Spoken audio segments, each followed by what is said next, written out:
been with Commvault since about 94, is that right? Correct. Long time. A long time, leading strategy, doing a lot of application work, especially around the Microsoft partnership, Exchange, Windows, SQL Server, a whole bunch of other stuff. That's what at least... Sounded good. I picked it up off somebody else's resume and decided to put it on. So, and Randy's going to talk about cloud-centric data management with Commvault. You know, this is actually really important when you go to IT as a service, you use these IT as a service models. To manage and protect data becomes even more important, and that's obviously something which Commvault does very well, and Randy's the guy who has the knowledge. So without further ado, I'd like you to welcome Randy to talk about cloud-centric data management. Thank you, Randy. Thank you. I prefer to myself think of one of the guys at Commvault, not the guy. So we have about 2,500 folks who are really smart, probably smarter than I am. But the topic today will be cloud-centric data management. So what do we do with all that data? Where's it coming from?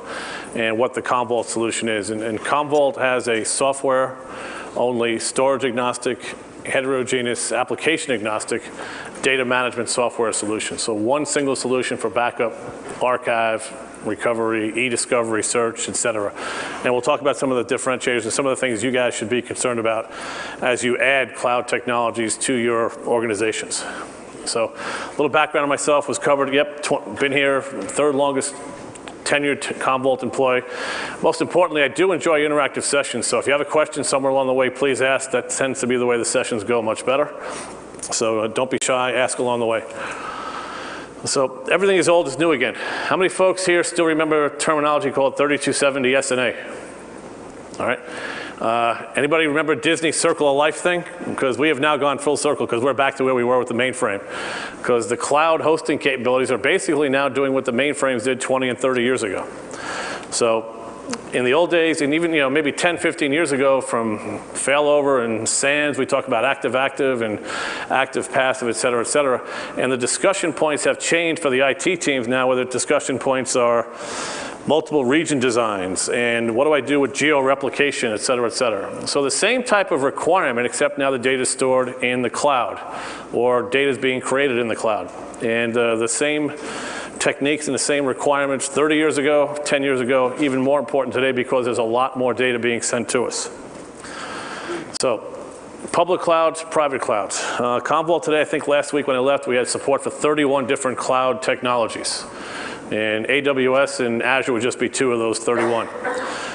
More importantly, we've got a lot of great.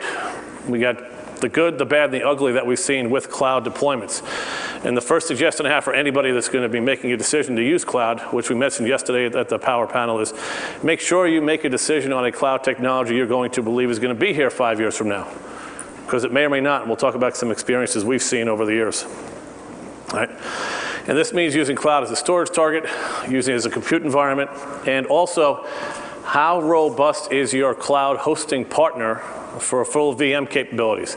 How easy is it for me to take a VM that I'm running on-prem and be able to move it into the cloud, and if for some reason my on-prem goes away, how easy is it for me to spin up that environment in the cloud?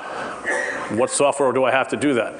And would it translate things? What if I'm on VMware or Hyper-V and I want to put that VM in AWS? How do I move it? And what companies out there are dedicated to hosting and which ones are really just trying to push their own products? Let's take an example of, let's say 10 years ago, when SANS were all the rage. And EMC went out and acquired company after company after company, Data Domain, for example. And they really wanted to highlight themselves to push their own technology with their own solutions. And 10 years later, EMC got acquired by Dell. All right? So which cloud vendors out there are really trying to be the infrastructure, are really trying to showcase solutions, some of their own solutions as well as some of their partner solutions, and which ones are out there that are actually just trying to use the cloud to facilitate their own products? And you really can get a definition of that by how the individual companies compensate their sales reps.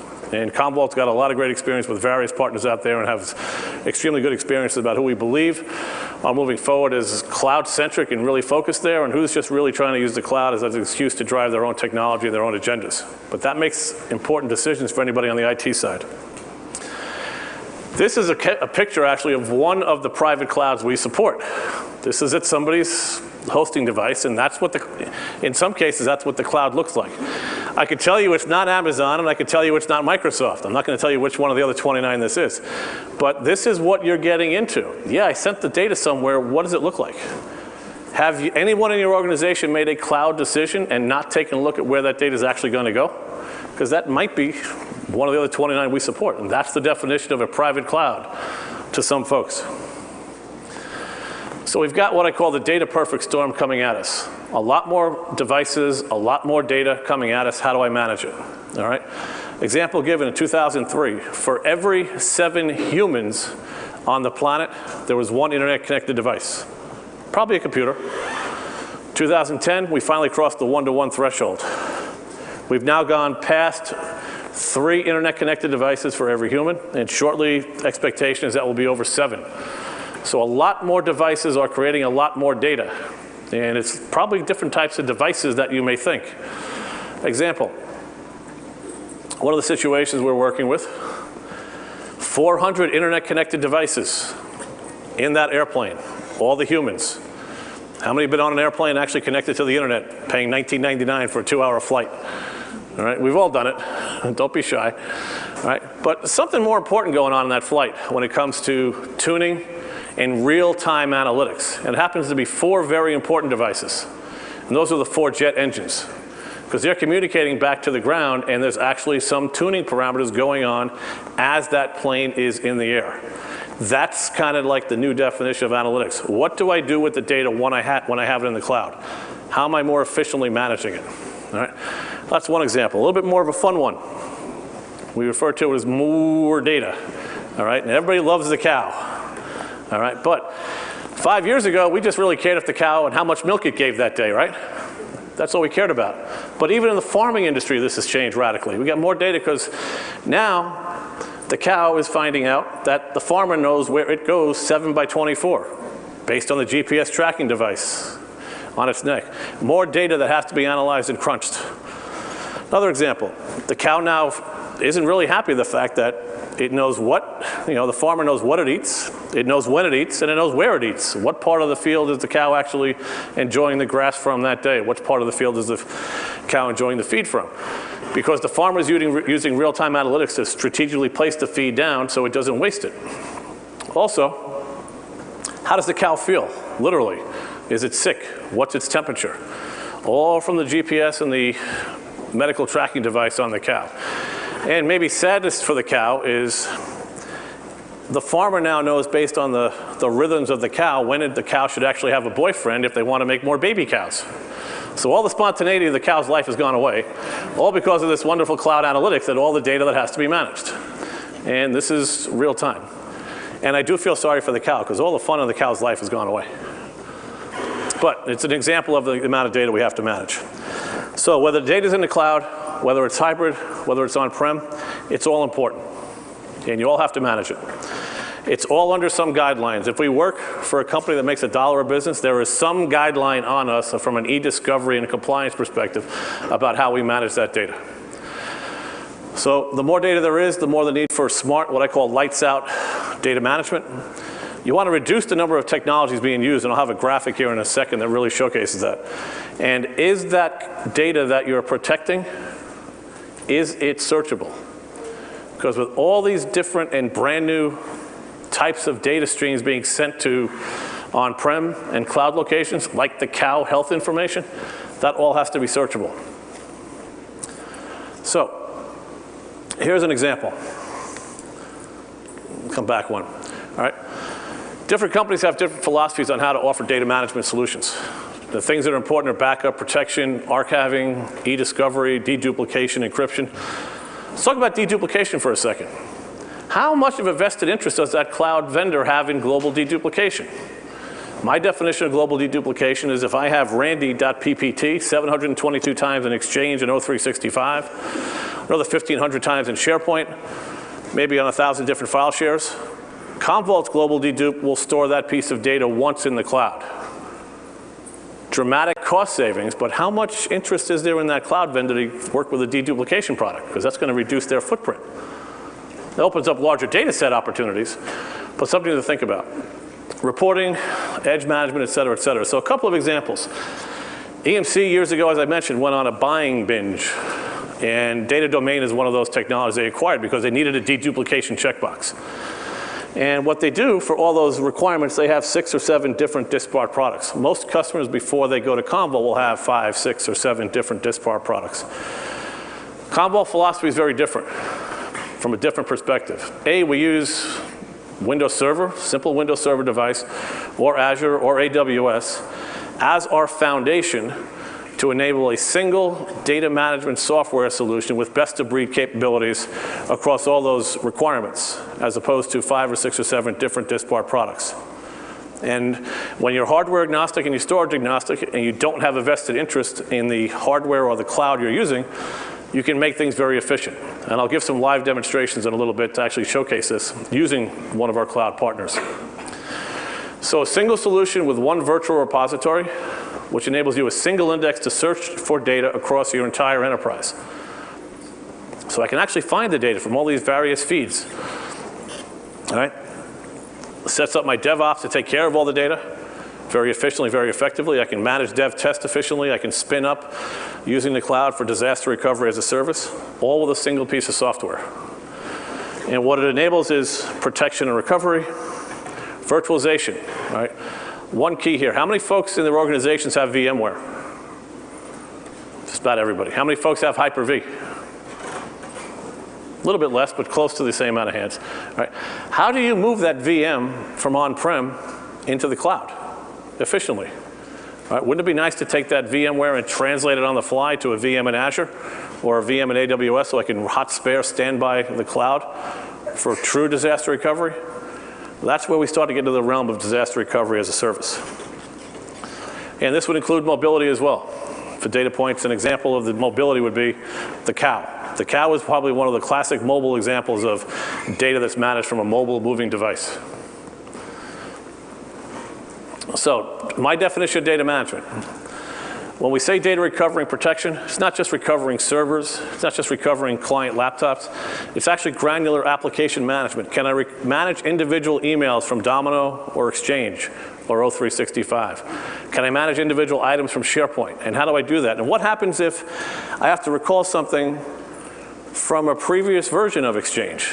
Or what happens if I have to recall something when I was on Exchange 5 years ago and I'm now on O365? Aside from bringing your IT team to a stop, how do you efficiently do that? Archiving, and that can have, if I talk to 90 different people, I'll get 89 different definitions of archiving. Is it storage management? Is it e-discovery? Is it search?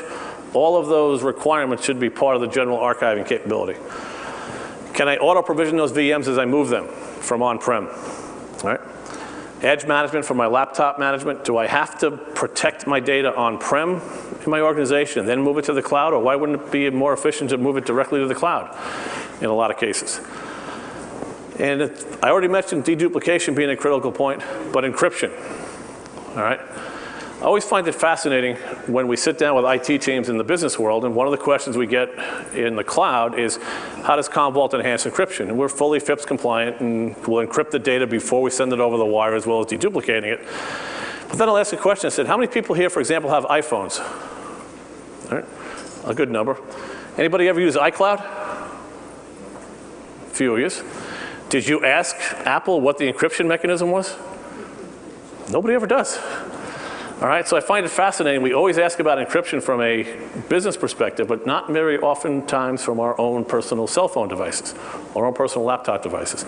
So everything we move is encrypted, deduped, and compressed. By the way, stuff happens, all right? With your data, you gotta protect it, you gotta archive it, you gotta index it for search, and you gotta be able to secure it. But stuff does happen. All right?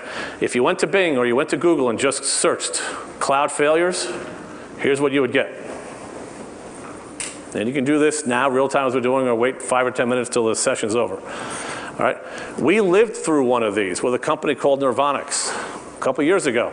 We got a phone call from these guys. You know, you got about 4 dozen customers running our technology. And Nirvanix was really cool technology because they had high-speed connectivity to their cloud. 10G type of speeds, eliminate the laws of physics.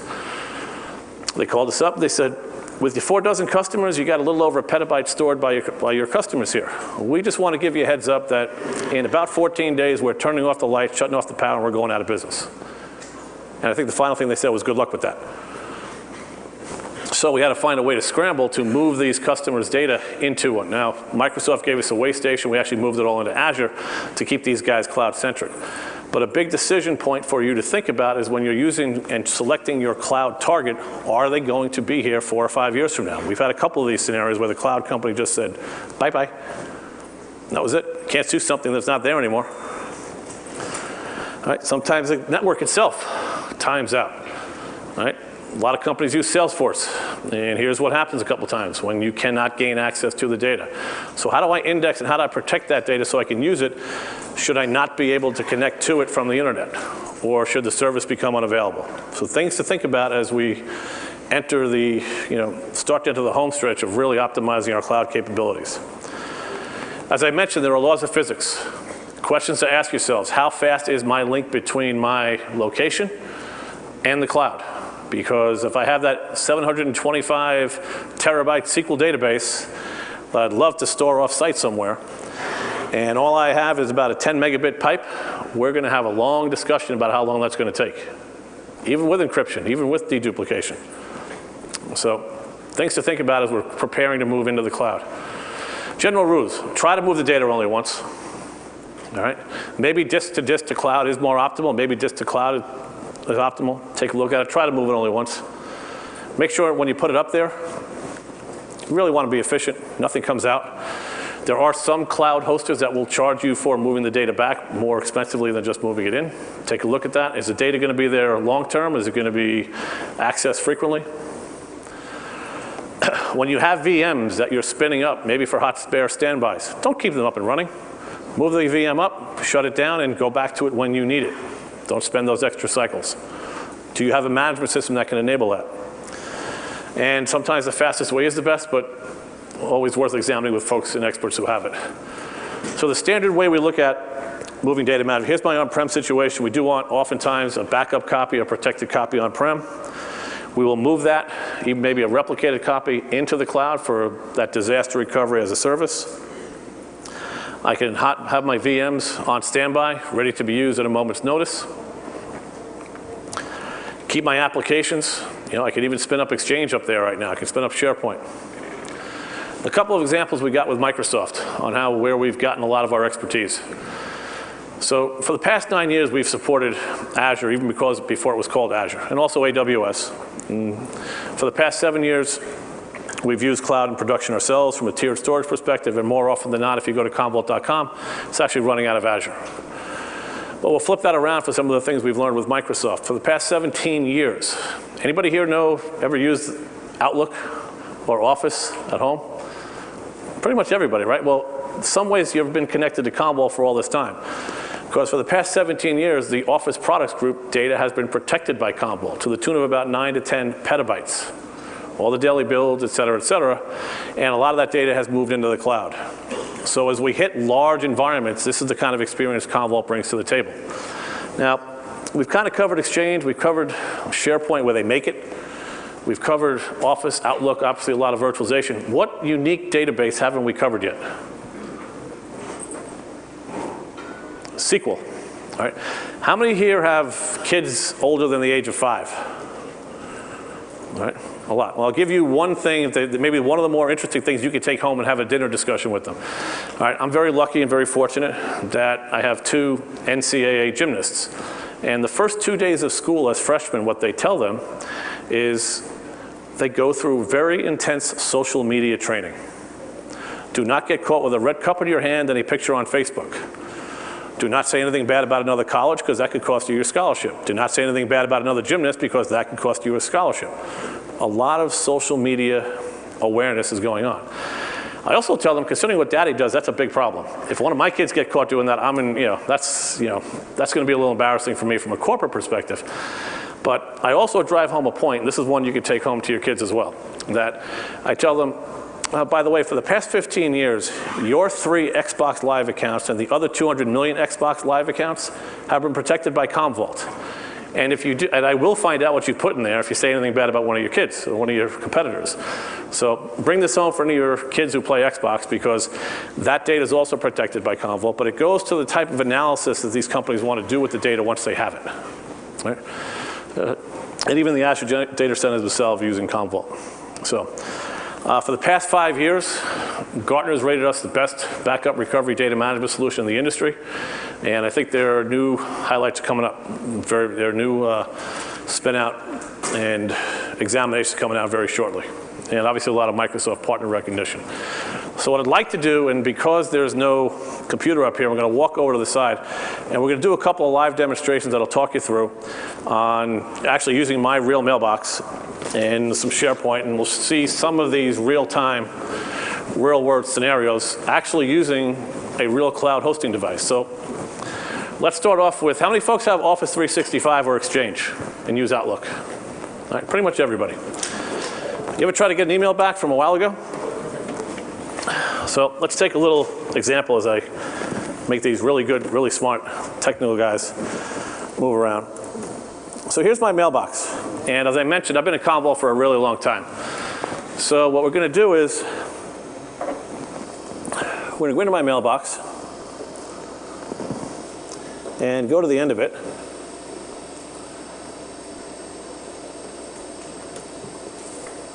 All right, let me find out.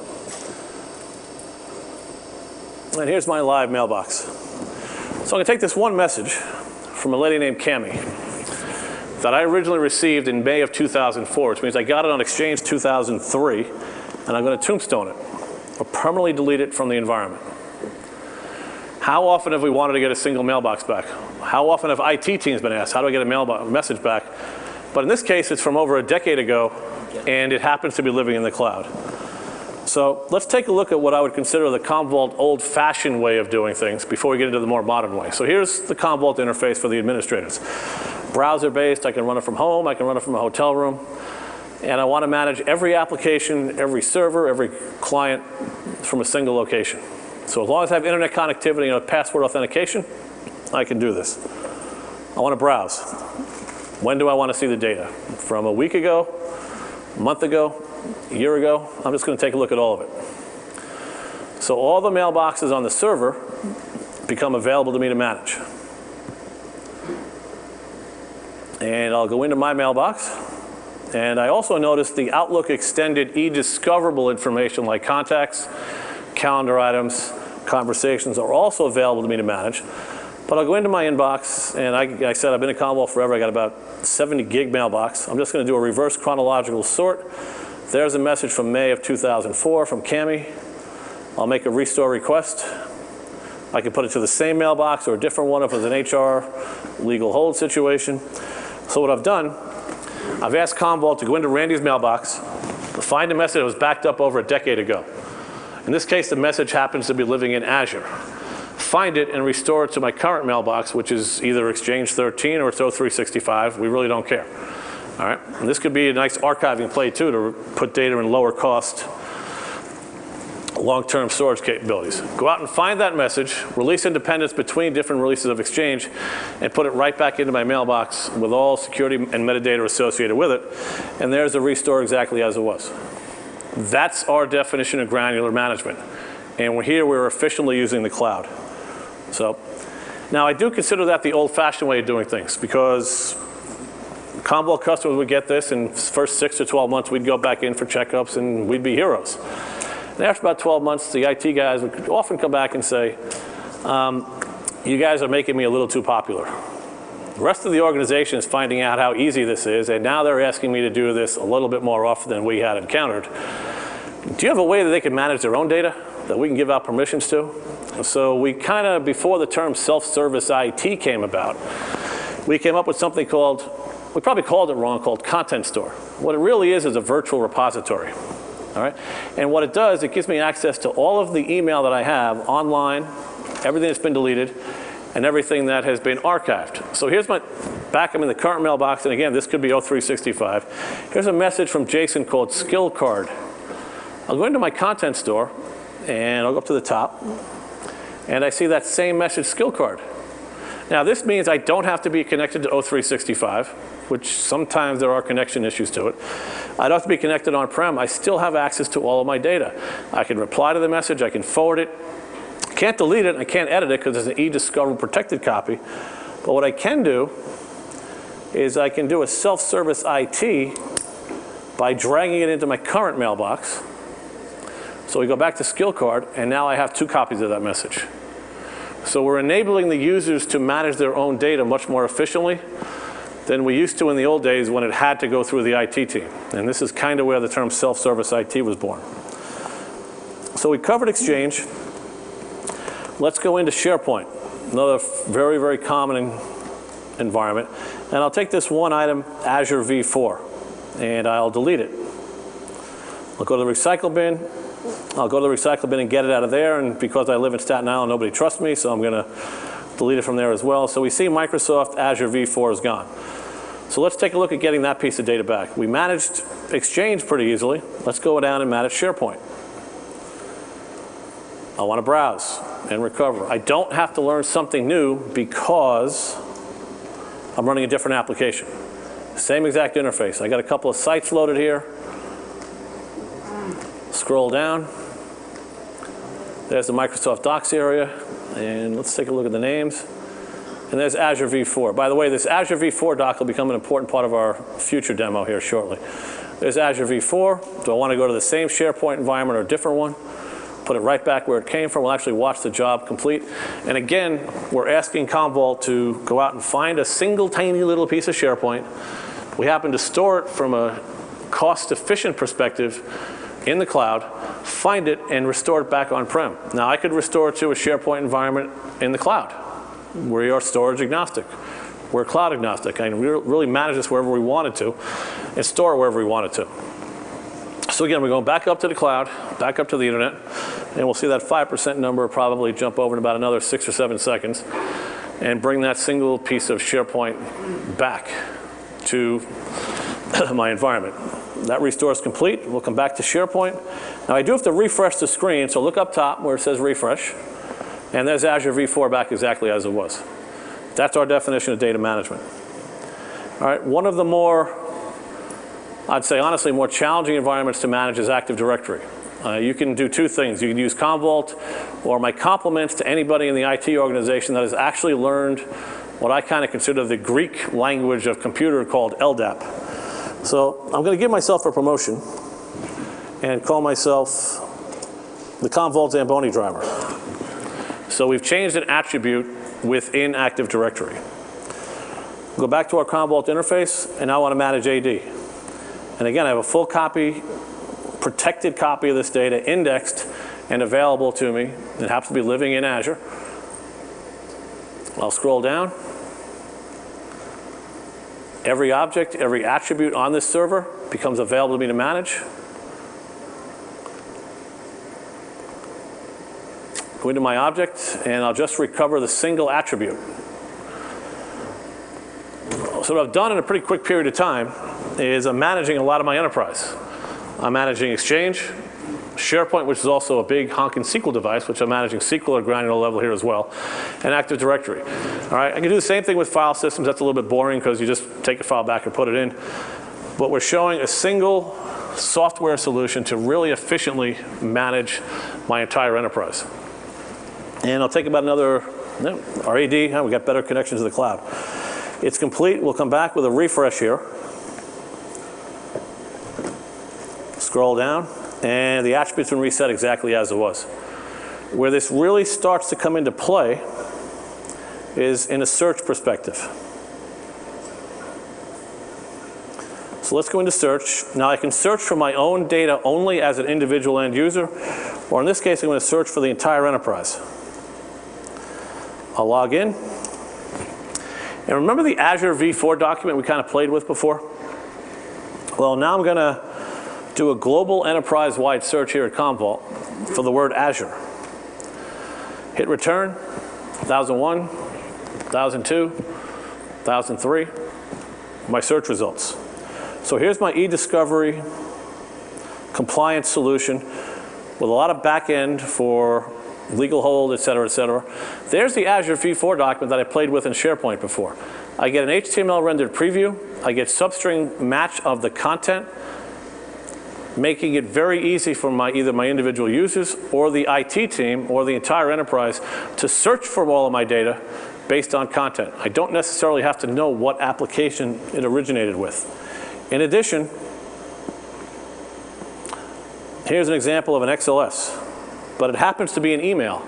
What I notice is I don't see the content match Azure in the body of the message. But if I open up the attachment, there it is. So several hundred different attachment types.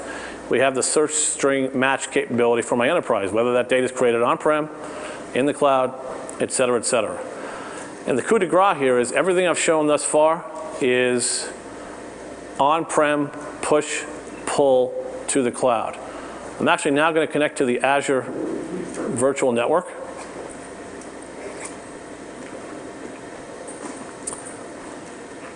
If we get a connection through. And we've gotten in. And I'll attempt to do very simple remote desktop connection.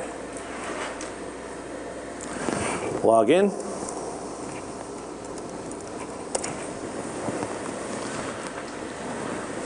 And at the end, here is the same Commvault product that I was running on-prem, except the full application now is managing dozens upon dozens of VMs in Azure, as well as AWS and other cloud technologies, as well as managing data on-prem. So the same capability can be done running the software from the cloud, as well as running the software on-prem. So, as I kind of stated at the beginning, single software solution to enable complete data management, and that definition of data management is granularity. It's archived, it's tiered storage, it's full disaster recovery as a service, all from a single piece of software that really takes advantage of the capabilities and technologies in each of the cloud hosters, as well as each of the hardware I may have on-prem.